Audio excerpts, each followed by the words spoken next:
गुरु रूप प्यारे साध संगत जीओ, वाहिगुरु जी का खालसा, वाहिगुरु जी की फतेह। तुझे आगे अरदास हमारी, जियो गुरु सब तेरा, कब नानक सब तेरे वडियाई कोई नाम न जाने।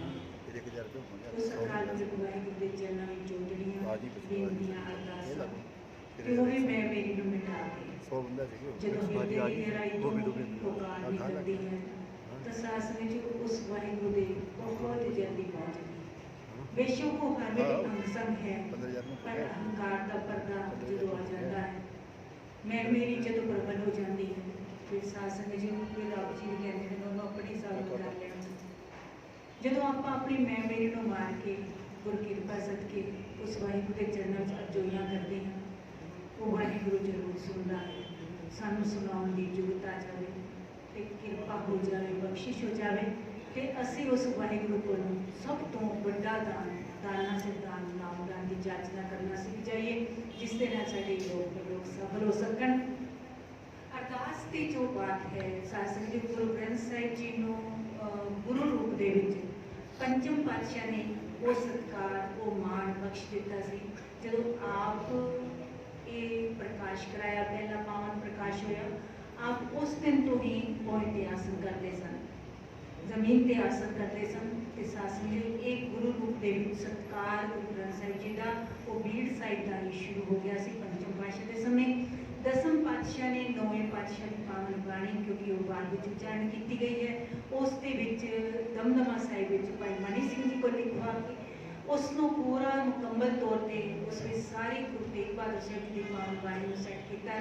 ਤੇ ਫਿਰ 1708 ਵਿੱਚ ਨਾਂਦੇੜ ਵਿਖੇ ਗੁਰੂ ਗ੍ਰੰਥ ਸਾਹਿਬ ਜੀ ਨੂੰ ਗੁਰਤਾ ਗੱਦੀ ਸੌਂਪ ਕੇ ਆਪ ਉਸ ਜੋਤ ਪਰਮ ਜੋਤ ਦੇ ਵਿੱਚ ਵਿਲੀਨ ਹੋਏ ਨੇ। ਤੇ ਸਾਧ ਸੰਗਤ ਜੀ ਇਹ ਆਦੇਸ਼ ਸਮੁੱਚੀ ਮਨੁੱਖਤਾ ਲਈ ਸੀ, ਆਦੇਸ਼ ਸਭ ਸਿੱਖਣ ਕੋ ਹੁਕਮ ਹੈ। ਜਿਹੜਾ ਗੁਰੂ ਘਰ ਦੇ ਵਿੱਚ ਇਸ ਮਰਿਆਦਾ ਨੂੰ ਮੰਨਦਾ ਹੈ, ਗੁਰੂ ਨਾਨਕ ਪਾਤਸ਼ਾਹ ਦੀ ਪਾਵਨ ਬਾਣੀ ਨੂੰ ਪਿਆਰ ਕਰਦਾ ਹੈ, ਇਹ ਤੁਰਕੀ ਬਾਣੀ ਨੂੰ ਪਿਆਰ ਕਰਦਾ ਹੈ, ਉਹ ਸਭ ਦੇ ਲਈ ਇਹ ਆਦੇਸ਼ ਸੀ ਕਿ ਜੋ ਸ਼ਬਦ ਵਿੱਚ ਖੋਜੋ, ਜੇ ਰੱਬ ਦੀ ਪ੍ਰਾਪਤੀ ਕਰਨੀ ਹੈ, ਸ਼ਬਦ ਵਿੱਚ ਖੋਜ, ਸ਼ਬਦ ਮਿਲੇ, ਸ਼ਬਦ ਵਿੱਚ ਖੋਜ ਕਰੋ ਤੇ ਉਹ ਪਰਮਾਤਮਾ ਤੁਹਾਨੂੰ ਮਿਲ ਪਵੇਗਾ। ਤੇ ਇਸ ਤਰ੍ਹਾਂ ਜਦੋਂ ਇਹ ਪਰੰਪਰਾ ਸ਼ੁਰੂ ਹੋਈ, ਉਸ ਤੋਂ ਬਾਅਦ ਦੱਸਣਾ ਕੀਤਾ ਹੈ ਕਿ ਕਿਉਂ ਗੁਰੂ ਗ੍ਰੰਥ ਸਾਹਿਬ ਨੂੰ ਇੱਕ ਤਰ੍ਹਾਂ ਨਾਲ ਗੁਰਤਾ ਦਾ ਉਦੋਂ ਹੀ ਪ੍ਰਾਪਤ ਹੋ ਗਈ। ਗੁਰੂ ਗੋਬਿੰਦ ਸਿੰਘ ਜੀ ਨੇ ਤਾਂ ਪਾਵਨ ਬੀੜ ਵਿੱਚ ਗੁਰੂ ਤੇਗ ਬਹਾਦਰ ਸਾਹਿਬ ਜੀ ਦੀ ਬਾਣੀ ਸ਼ਾਮਿਲ ਕਰਕੇ ਇਸ ਨੂੰ ਮੌਜੂਦਾ ਰੂਪ ਦਿੱਤਾ। ਫਿਰ ਜੋਤੀ ਜੋਤ ਸਮਾਉਣ ਸਮੇਂ ਉਹਨਾਂ ਨਿਯਮਿਤ ਢੰਗ ਨਾਲ ਗੁਰਤਾ ਦੀ ਮੋਹਰ ਕਿਸੇ ਦੇਹਧਾਰੀ ਜਾਨਸ਼ੀਨ ਨੂੰ ਦੀ ਥਾਂ ਸ਼ਬਦ ਗੁਰੂ ਤੇ ਲਾ ਕੇ ਦੇਹਧਾਰੀ ਗੁਰਤਾ ਦਾ ਸਿਲਸਿਲਾ ਸਮਾਪਤ ਕਰ ਦਿੱਤਾ। ਇਸ ਦੇ ਬਾਵਜੂਦ ਕੁਝ ਸੰਪਰਦਾਵਾਂ ਜਿਹਾ ਕਿ ਨਾਮਧਾਰੀ, ਨਿਰੰਕਾਰੀ ਆਦਿ ਅਜਿਹੀਆਂ ਹਨ ਜੋ ਹਾਲੇ ਵੀ ਦੇਹਧਾਰੀ ਗੁਰੂ ਦੀ ਪਰੰਪਰਾ ਜੋ ਉਹਨਾਂ ਨੇ ਜਾਰੀ ਕੀਤੀ ਹੋਈ ਹੈ ਕਿ ਇਸ ਗੁਰੂ ਨੂੰ ਪ੍ਰਵਾਨ ਦੇਹਧਾਰੀ ਗੁਰੂ ਨੂੰ ਹੀ ਪ੍ਰਵਾਨ ਕਰਦੀਆਂ ਹਨ। ਗੁਰੂ ਗ੍ਰੰਥ ਸਾਹਿਬ ਜੀ ਦੀ ਪਾਵਨ ਬਾਣੀ ਤੋਂ ਬਹੁਤ ਕੁਝ ਉਦਾਹਰਣ ਲੈਂਦੇ ਨੇ ਤੇ ਉਸ ਨੂੰ ਸਮਝਾਉਣ ਵੇਲੇ, ਪਰ ਅੰਤ ਵਿੱਚ ਸਾਧ ਸੰਗਤ ਜੀ ਤੁਸੀਂ ਰਾਧਾ ਸੁਆਮੀ ਵਾਲਿਆਂ ਨੂੰ ਦੇਖ ਲਓ, ਨਿਰੰਕਾਰੀਆਂ ਨੂੰ ਦੇਖ ਲਓ, ਉੱਥੇ ਪਰੰਪਰਾ ਦੇਹਧਾਰੀ ਚੱਲ ਰਹੀ ਹੈ, ਦੇਹਧਾਰੀ ਗੁਰੂ ਦੀ ਪਰੰਪਰਾ ਚੱਲ ਰਹੀ ਹੈ। ਬੇਸ਼ੱਕ ਬੜੇ ਸਾਰੇ ਉਦਾਹਰਣ, ਸਾਰੇ ਉੱਥੇ ਗੁਰੂ ਗ੍ਰੰਥ ਸਾਹਿਬ ਦੇ ਪਾਠ ਵੀ ਹੁੰਦੇ ਨੇ, ਸਾਰਾ ਕੁਝ ਹੁੰਦਾ, ਪਰ ਉਦਾਹਰਣ ਵੀ ਉੱਥੇ ਦਿੱਤੇ ਜਾਂਦੇ ਨੇ, ਪ੍ਰਮਾਣ ਵੀ ਇੱਥੋਂ ਦਿੱਤੇ ਜਾਂਦੇ ਨੇ, ਪਰ ਦੇਹਧਾਰੀ ਪਰੰਪਰਾ ਹਾਲੇ ਵੀ ਉੱਥੇ ਚੱਲ ਰਹੀ ਹੈ। ਕਹਿਣ ਤੋਂ ਮੁਰਾਦ ਕਿ ਇਸ ਤੋਂ ਮੌਜੂਦਾ ਜੋ ਉਹਨਾਂ ਨੇ ਗੁਰੂ ਬਖਸ਼ਿਆ ਪਰ ਪ੍ਰਵਾਨ ਨਹੀਂ ਕਰਦੀਆਂ ਤੇ ਗੁਰਤਾ ਦਾ ਸਿਲਸਿਲਾ ਦਸਮ ਪਾਤਸ਼ਾਹ ਨਾਲ ਖਤਮ ਹੋਇਆ ਨਹੀਂ ਮੰਨਦੀਆਂ, ਇਸ ਲਈ ਉਹ ਗੁਰੂ ਗੋਬਿੰਦ ਸਿੰਘ ਜੀ ਵੱਲੋਂ ਗੁਰੂ ਗ੍ਰੰਥ ਸਾਹਿਬ ਜੀ ਦੇ ਗੁਰੂ ਟਿੱਕੇ ਜਾਣ ਨੂੰ ਪ੍ਰਵਾਨ ਨਹੀਂ ਕਰਦੀਆਂ। ਹਾਲਾਂਕਿ ਭਰੋਸੇਯੋਗ ਸਮਕਾਲੀ ਲਿਖਤੀ ਸਬੂਤ ਇਸ ਤੱਕ ਤੇ ਮੌਜੂਦ ਹਨ। ਇਹਨਾਂ ਵਿੱਚੋਂ ਸਭ ਤੋਂ ਪ੍ਰਮਾਣਿਤ ਦਸਤਾਵੇਜ਼ ਜਿਹੜਾ ਹੈ ਪੱਟ ਵਈਆਂ ਵਿੱਚੋਂ ਮਿਲਦਾ ਹੈ।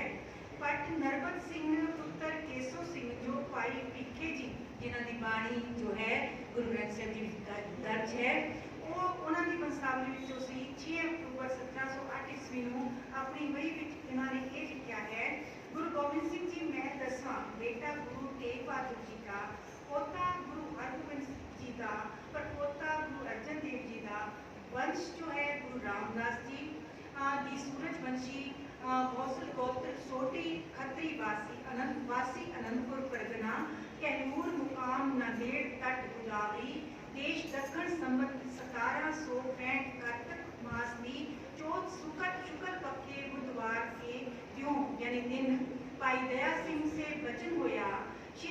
ग्रंथ साहिब जी ले आओ। बचन पाए दया सिंह श्री गुरु ग्रंथ साहिब ले आए। गुरु जी ने 5 पैसे नारियल अगे पेठा रख मत्था टेकिया, जिवें पहले गुरु नानक पातशाह तो परंपरा चली आ रही सी। हुण गुरु गोबिंद सिंह जी ने 5 पैसे धन नारियल रख के गुरु ग्रंथ साहिब जी के अगे मत्था टेकिया। सर्वत संगत से कहा, मेरा हुक्म है मेरी जगह श्री गुरु ग्रंथ साहिब जी को जानना। सो सिख जो सिख जानेगा इसकी काल खाएं पवेगी, गुरु उसकी बावड़ी करेगा, सतगत मानना। ये शासन जो ये लिखती रूप में पट साहिबा ने अपनी बहिया में लिखा है, ते बहुत पट साहिबा ने बहिया को बहुत प्रमाणित भी मनाया गया है। ते उस तो उन्होंने दस्तावेजा तो जो इतिहास निकल के आता है उसको बहुत आयता के नाल प्रमाणित जो है वो मनाया जाता है। इस तो बाद पट बहिया तो छुट गुरु ग्रंथ साहिब नूं गुरता दिते जांदे ते देहधारी गुरता की समाप्ति का प्रमाण और इतिहासिक स्रोतां तो भी प्राप्त है। माता सुंदरी जी ने एक हुक्मनामे में भी ये लिखा है। उस हुक्मनामे के अखीर में लिखा है कि खालसा जी तुसा सिवाय अकाल दूजे नूं मनना नहीं, शब्द 10वीं पातशाही तक खोजना, शब्द खोज के कर रहे नानक का ताका दास। गुरु का निवास शब्द विच है, गुरु में आप सोए शब्द बताया, जिया अंदर जो शब्द है जित से में लावा हुए, वाहिगुरु जी की फतेह। और भी कई प्रमाण मिलते हैं, जिया की हैतनामे विच देवराज शर्मा रचित नानक चंद्रोदय महाकाव्य पुस्तक के खड़े विच प्राप्त हैं। ऐसे अकट लिखती इतिहासक प्रमाणां दे हुंदियां गुरु ग्रंथ साहिब जी की गुरता तो इनकार जेकर अज्ञान नहीं तो होर की है। इतने प्रमाणिक दस्तावेज मिलने तो बावजूद भी जे गुरु ग्रंथ साहिब जी को असल में गुरु नहीं मनिया जा रहा, अजे भी देहधारी गुरु परंपरा चालू है, तो वो भी सिख जगत में होवे तो बड़े हैरानी वाली गल है। कहते इस तो वड्डी होर अज्ञानता की हो सकती है। विश्व दियां दूजियां तक प्रमाणित धर्म पुस्तकां दे टाकरे यानी मुकाबले गुरु ग्रंथ साहिब विच कई पक्षां तो सिरमौरता नजर आती है। नंबर 1 ते लिखा है कि एक धर्म पुस्तक है जिस विच धार्मिक आगुआं दी रचना मूलक रूप विच मौजूद है। बाकी जितने भी ग्रंथ ने वो कितने कई सैकड़ों साल बाद, कई हजारों साल बाद लिखे गए ने, ते प्रशासन जी गुरु ग्रंथ साहिब जी उसे समय गुरु साहिबां की मौजूदगी दे विच लिखा गया है, इसलिए इसकी प्रमाणिकता सब तो वध है। हुण शासन जी जदों आपां कोई गल करते हैं ना, आम जो आपां गल करते हैं तो वो दूजे बंदे नूं तुसीं डायरैक्ट कह रहे हो तो होर गल है, ते तीजे बंदे तक किसी के मार्फत गल पहुँचती है, गल का जो अर्थ है मतलब है वो ही बदल जाता है। इसलिए जिन्होंने बाद में लिखा ने उन्होंने अपनी अपनी भावना है, अपनी अपनी श्रद्धा है, उस कई मुगालते भी हो सकते हैं, कई गलतफहमियां भी हो सकती हैं, कई श्रद्धावश बहुत ज़्यादा जो है वो तारीफ भी हो सकती है। पर ये सब तो प्रमाणिकता ये है, सब तो मौलिकता इसकी ये है कि गुरु साहिबा ने अपनी मौजूदगी दे विच इसकी रचना की है। दूजा प्रमाण ये है कि ये महान पुस्तक केवल अकाल पुरख की आराधना के सिर्फ सना नाल भरपूर है। तवारीख घटनावां या जीवन वृत्तांत इसका विषय ही नहीं है। कितने तुसी इस खोजन लगो कि गुरु नानक पातशाह का जन्म कदों होया, उन्होंने पिता माता कौन सन या वगैरह वगैरह, कोई भी इतिहास की इस तरह की कोई जो कथा है इस तुहानूं नहीं मिलेगी। इसलिए समझाना किया है कि इसकी जो सब तो बड़ी और प्रमाणिकता ये है कि इस विच कोई घटनावां का ब्यौरा नहीं है, जीवन वृत्तांत इसका विषय नहीं है, तो ना ही ये कोई हिदायतनामा या रहतनामा ही है। नंबर 3 ते लिखा है कि दैवी प्राप्ति के अंतम विकास के नुकते तो वाचिया इस पुस्तक विचली अध्यात्मक दृष्टि शब्द नाल पूरी तरह एक सुर है। ये एक सर्व सांझी पुस्तक है जिस अगे हिंदू मुसलमान सिख सब सिर झुका सकते हैं। इस पुस्तक अगे सिर झुकाने वाले जो उच्च नीच का अभिमान सहज ही उन्हों का चढ़ लगता है। कहते हैं जदों आपां इस विच बैठे गुरु साहिबाना का, भगत साहिबाना का, जो वख-वख जातियां तो ने, वख-वख धर्मां तो, वख-वख प्रांतां दे रहण वाले ने, उन्हां सारियां दी बाणी एक स्थान ते आपां वेखदे हां ते जदों आपां शीश झुकाउंदे हां तां साडे अंदरों जात पात दा अभिमान जो है अपने आप ही चढ़न लगदा है, आप ही खत्म आमो-आरे खत्म होने लग जाता है। ऐसी रहमत हुंदी है, समझ आती है। इस पुस्तक अगे सिर झुकाउण वाले जो ऊच नीच दा अभिमान सहजे चढ़न लगदा है।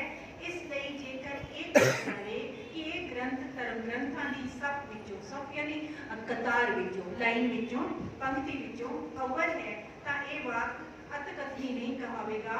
इस पुस्तक का आदि ग्रंथ नाम जापता है, इस पक्कों ही उचित है। आदि ग्रंथ यानी इसके मुकाबले इस तो पहले इस तरह का कोई ग्रंथ रचा नहीं गया, है ना, रचा तो इस तो बाद भी नहीं गया, तो इसलिए इसको आदि ग्रंथ किया गया, आदि भीड़ किया गया है। तो सासंग जो इसका जो फिर मुकम्मल रूप जो अज आप देखते हैं, इस विच गुरु दसम पातशाह ने 9वें पातशाह की पावन बाणी इस दे विच लिखत करवाई है, वो भाई मनी सिंह जी ने लिखा है।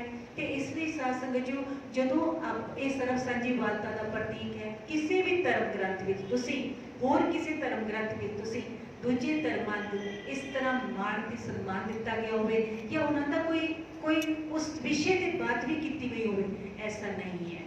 जिन्हां ने पढ़िया है, जिन्हां ने खोजे ने, वो कहते हैं कि किसी भी ग्रंथ विच तुसीं इस तरह की सर्व सांझीवालता का जो प्रमाण है वो नहीं वेख सकते, क्यों केवल ते केवल इक्को एक ये गुरु ग्रंथ साहिब जी हैं। तो इसलिए ये सर्व सांझे ग्रंथ हैं, सारी मनुखता की रहनुमाई करने वाला पावन ग्रंथ है। कुरान में तुसीं कुरान की गल नहीं पढ़ सकते, कुरान में तुसीं कुरान की गल नहीं पढ़ सकते, है ही नहीं। तो इसलिए सासू जी ये केवल इक्को एक ऐसा ग्रंथ है जो गुरु साहिबान के समय में लिखा गया, उन्होंने आप लिखवाया, उन्होंने निगरानी में लिखा गया। तो होर बहुत ज़्यादा इसकी जो सर्व सांझीवालता का गुण है, जात पात के भेदां नूं मिटाण वाला है, सारियां दे विच उसकी जोत नूं पहचाण की ताकीद करने वाला है। इसलिए सासू जो इसनूं आने वाले समय दे विच आएगा ऐसा समा कि हरेक मनुख नूं इस तो सेध लैके जो अपने जीवन में विचरण करके लोग परलोक सुवेले करन दा सबब बनेगा। वाहिगुरू सारियां ते रहमतां करे, बख्शिशां करे, कोई कणी प्यार दी, एक दे विश्वास ते भरोसे दी साडियां भी चोलियां च पै जावे, जिस सदके ये लोग सुखी परलोक सुहेबे नानक हर प्रभु आपे मेरे दिवसता बन सके। भुल्लां चुकां दी खिमा बख्शियो जी। वाहिगुरू जी का खालसा, वाहिगुरू जी